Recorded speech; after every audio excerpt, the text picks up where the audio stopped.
50 বছর ধরে বরফের কফিনে বন্দী ছিল একটি মেয়ে। যখন সে জেগে ওঠে তখন পৃথিবী তার কাছে সম্পূর্ণ বদলে গেছে।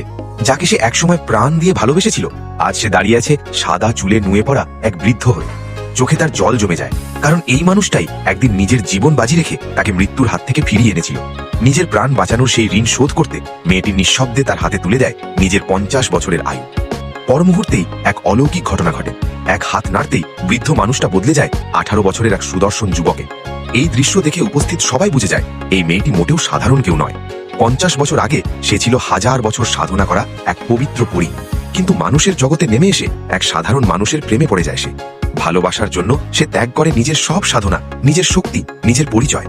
কিন্তু ভালোবাসার বিনিময়ে সে পেয়েছিল শুধুই বিশ্বাসঘাতকতা। তার প্রেমিক অন্য এক নারীর সাথে তাকে অপমান করে আর মরার জন্য নদীতে ফেলে দেয়। ঠিক সেই মুহূর্তে আরেকজন মানুষ নিজের জীবন বাজি রেখে তাকে বাঁচাতে আসে।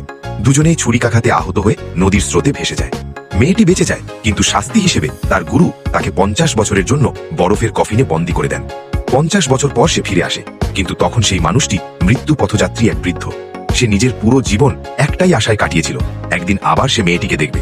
আজ তার শেষ কৃত্যে এসে মেয়েটি সব ঋণ শোধ করে দেয়, সব অপমান, সব বিশ্বাসঘাতকতার 50 বছরের হিসেব চুকিয়ে দেয়। আর সেদিনই সবাই বুঝে যায় যাকে এতদিন দুর্বল ভেবেছিল সে আসলে ছিল এক পরী। ভিডিওটা ভালো লাগলে চ্যানেলটা সাবস্ক্রাইব করে পাশে থাকুন।